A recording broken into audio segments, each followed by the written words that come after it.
ચેનલમાં તમારું સ્વાગત છે। આજની જે રેસીપી છે પ્રોટીન પાવડરની છે। આમ તો માર્કેટમાં અલગ અલગ બ્રાન્ડના પ્રોટીન પાવડર મળતા હોય છે, પણ આજે આપણે એકદમ સરળ રીતે ઘરે બનાવવાના છીએ। અને આ પ્રોટીન પાવડર છે એને તમે બાળકોને અથવા તો મોટા બંનેને દઈ શકો છો, અને એની બે અલગ અલગ રીત છે ઉપયોગ કરવાની। તો આજે આપણે રેસીપી દરમિયાન એ શીખીશું। તો ચલો ફટાફટથી રેસીપી શરૂ કરીએ, અને રેસીપી પસંદ આવે તો વિડીયોને લાઇક અને ચેનલને સબસ્ક્રાઇબ કરવાનું ના ભૂલતા।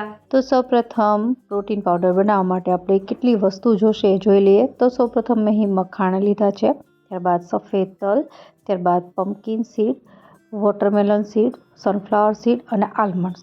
આટલી વસ્તુની જરૂર છે પ્રોટીન પાવડર બનાવવા માટે પડશે।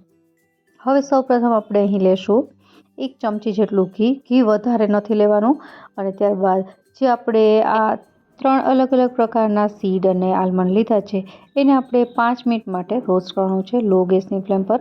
અહીં જે પમ્પકિન સીડ છે એ પ્રોટીનથી ખૂબ જ હાઈ હોય છે, ત્યારબાદ સનફ્લાવર સીડ્સમાં વિટામિન E હોય છે, અને વોટરમેલન સીડમાં પણ પ્રોટીન હોય છે, અને આલમંડ છે એમાં પણ પ્રોટીન હોય છે। મિનરલ્સ વાઇઝ ઓમેગા 6 છે, મેગ્નેશિયમ છે, આયર્ન છે, એ બધું આમાંથી મળી જતું હોય છે। હવે 5 મિનિટ બાદ સફેદ તલ આમાં ઉમેરવાના છે। સફેદ તલ છે એમાં કેલ્શિયમ ખૂબ જ પ્રમાણમાં હોય છે, અને જે હેલ્ધી ફેટ કહીએ છીએ એ પણ ખૂબ જ હોય છે આમાં, અને આયર્નની દ્રષ્ટિએ પણ સફેદ તલ ખૂબ જ સરસ હોય છે।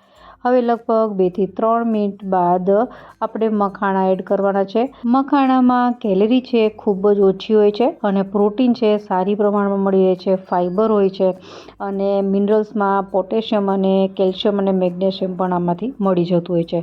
તો જે આ બધી ન્યુટ્રિશન વેલ્યુ છે એ આ અલગ અલગ સીડમાં હોય છે, એટલા માટે જ્યારે પણ તમે પ્રોટીન પાવડર બનાવો ત્યારે આ સીડ્સ, આલમંડ અને મખાણા ખાસ ઉમેરવાના।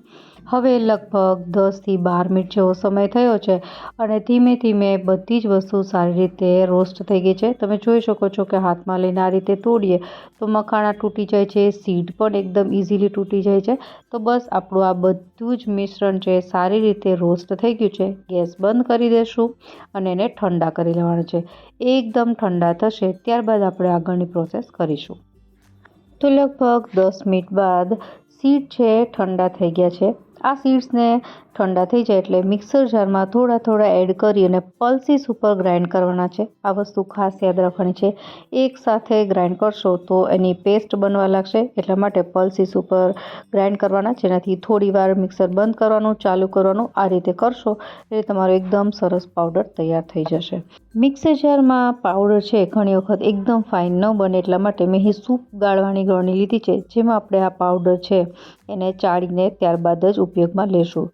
તો મેં આ રીતે બધો જ પાવડર છે તૈયાર કરી લીધો છે, અને છેલ્લે છે ચાળીને વધે એને ફરીથી મિક્સર જારમાં એડ કરીને આ રીતે ગ્રાઇન્ડ કરીને ફરીથી ચાળી લેવાનું, જેનાથી ઓછામાં ઓછો વેસ્ટ થાય અને આપણી પાસે પાવડર છે તૈયાર થઈ જાય।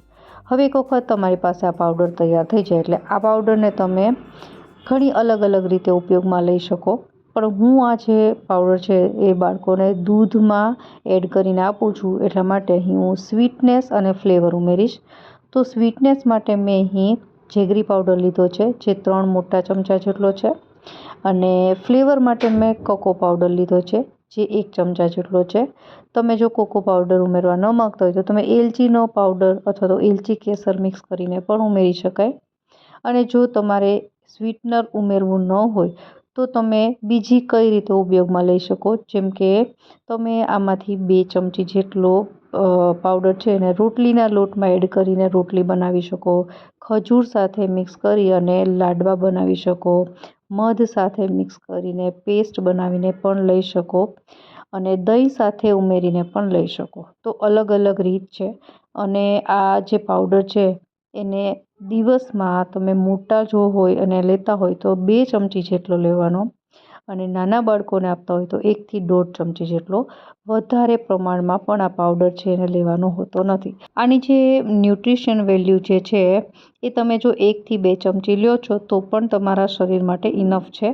અને આ પાવડરને સ્ટોર કરવા માટે કાચની બોટલને સ્ટરીલાઇઝ કરી તડકે 2 કલાક રાખીને એકદમ કોરી કરીને આ રીતે ભરી લેવાનો અને ત્યારબાદ ઢાંકણ બંધ કરીને તમે એને એમનેમ રાખી શકો છો. બિલકુલ ખરાબ નથી થતો. મેં અત્યારે ગરમ દૂધમાં 2 ચમચી જેટલો પાવડર એડ કરીને એક રીત બતાવી છે. બાકીની બધી રીત મેં વિડીયો દરમિયાન કીધી જ છે. આ પાવડરથી તમારી bone health, metabolism, skin health, hair health બધી જ વસ્તુ છે એ સ્ટ્રોંગ થાય છે. તો બહારના પાવડર તો મળતા જ હોય છે. જો તમે એક વખત આ પાવડર છે એ બનાવી લ્યો છો તો મહિનાઓ સુધી સ્ટોર કરીને ઉપયોગમાં લઈ શકો છો. કન્ટિન્યુઅસલી જો આ પાવડર ઉપયોગમાં લેશો તો તમને ખુદને જ ચેન્જ દેખાશે. આશા રાખું રેસીપી તમને જરૂરથી પસંદ આવી હશે. ફરી મળીએ નવી રેસીપી સાથે. ત્યાં સુધી બાય. તમારો અભિપ્રાય મને કમેન્ટ બોક્સમાં જણાવજો કે તમને આ રેસીપી કેવી લાગી.